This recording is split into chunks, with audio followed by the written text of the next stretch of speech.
啊！天哪！第一个，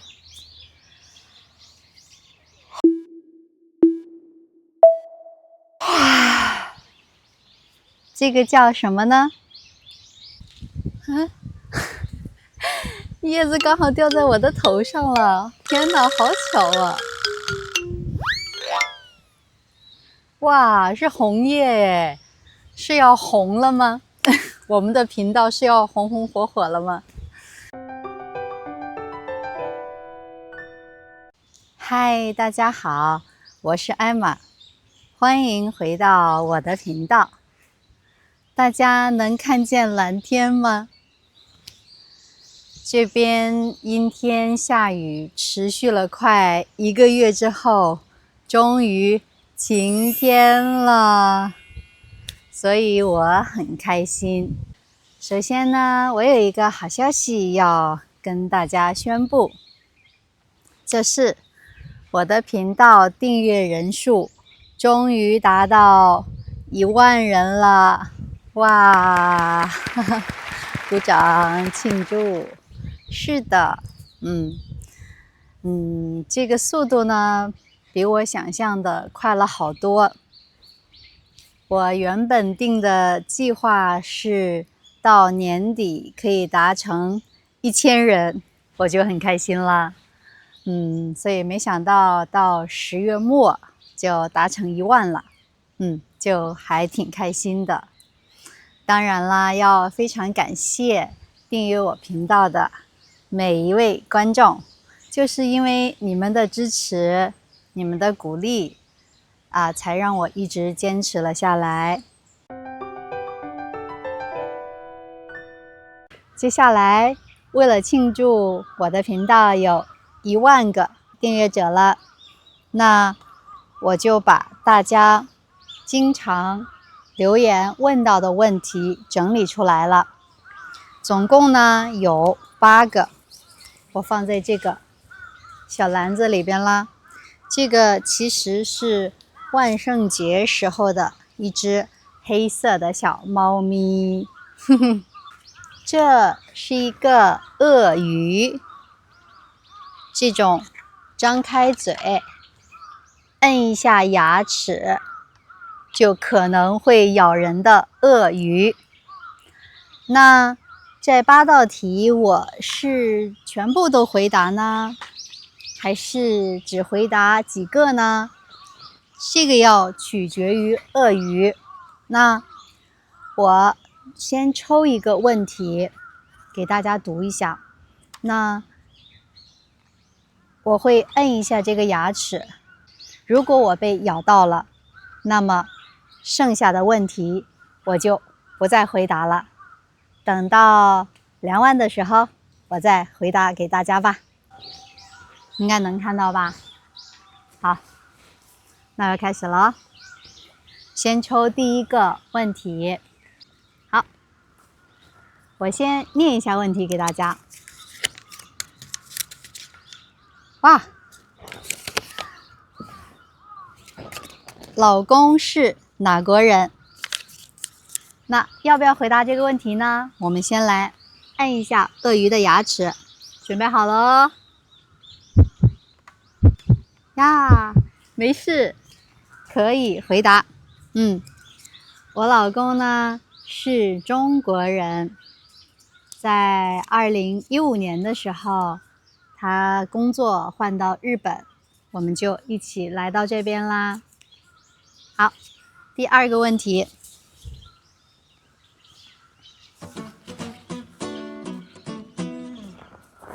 看一下是什么？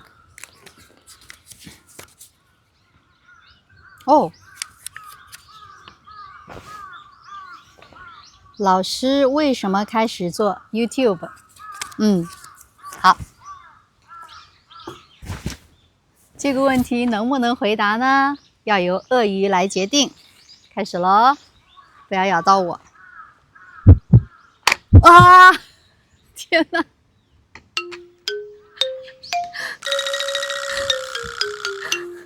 被咬到了。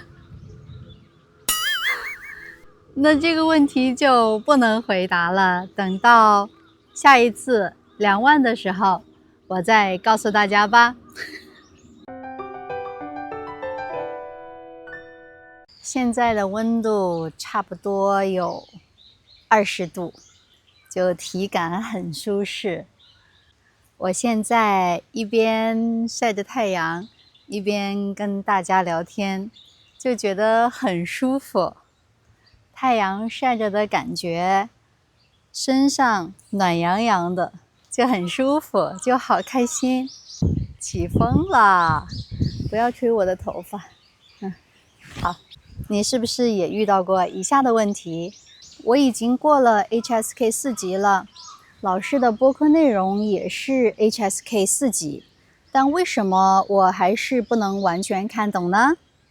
关于这个播客或者是 Vlog 到底是 HSK 几级的问题，这个呢，我在做评定的时候，当然是以这一期播客当中出现的大部分词的难度为准的。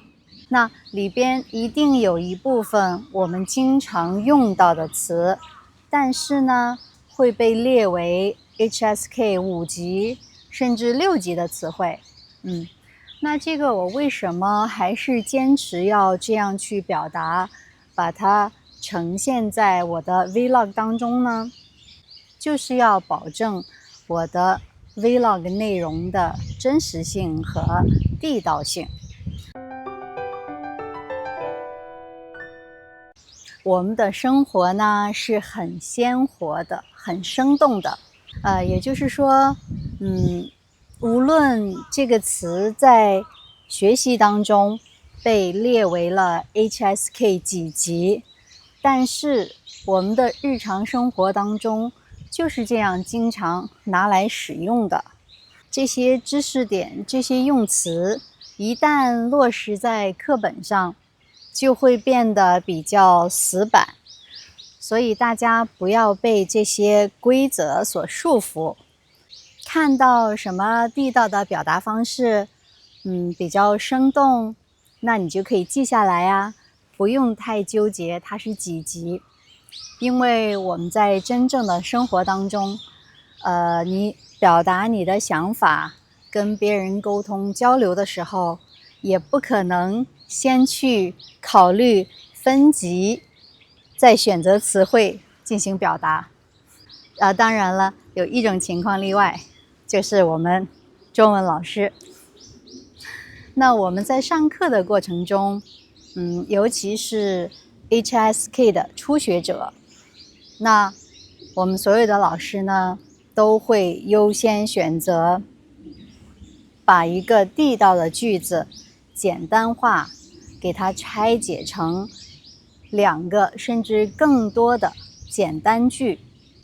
换句话说呢，我们为了让大家理解，所以呢会刻意的避免使用一些地道的词汇。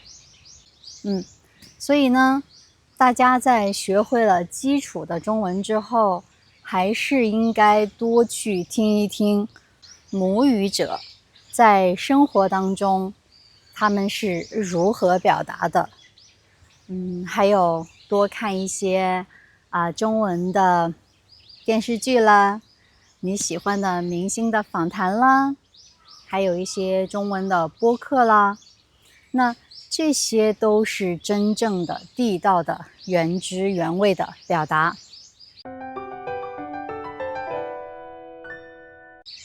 还有一个问题呢，也很常见，就是有很多词，大家的读音呢跟字典上是不一样的，这个是存在的。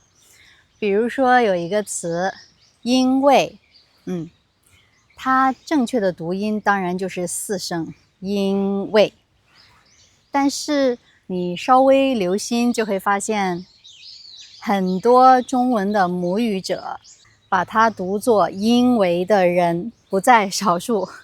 因为什么什么事情，所以怎么怎么样。大家发现了吗？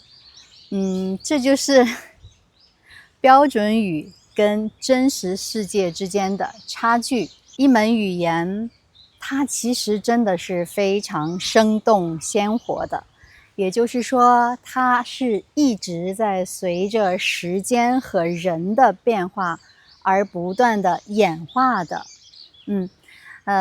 所以说现在呢，这个标准的发音里边可能还读作因为，但是也说不好，过几年也可能因为这个音也就对了呢。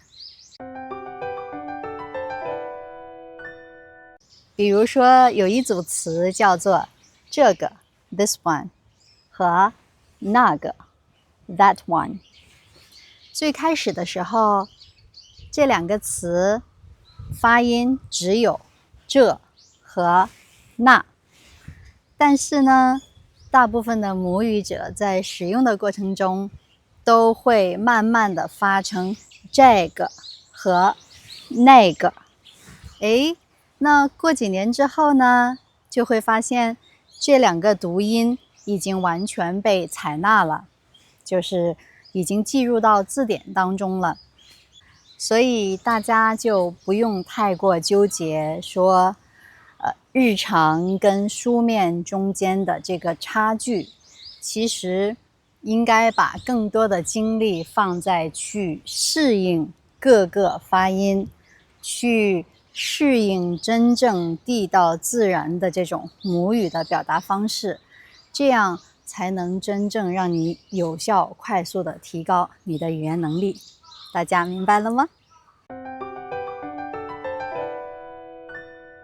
要学好中文呢，一定要从你的日常生活衣食住行的方方面面开始学着地道的表达。大家要用你知道的语言来描述我的动作哦。那我们就开始吧。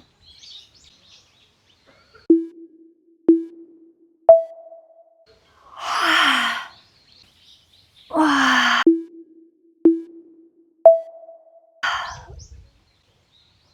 这个叫什么呢？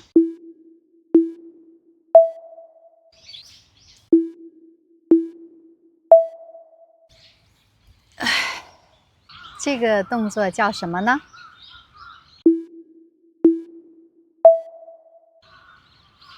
怎么样？大家有答案了吗？那我们就逐个公布一下答案吧。第一个，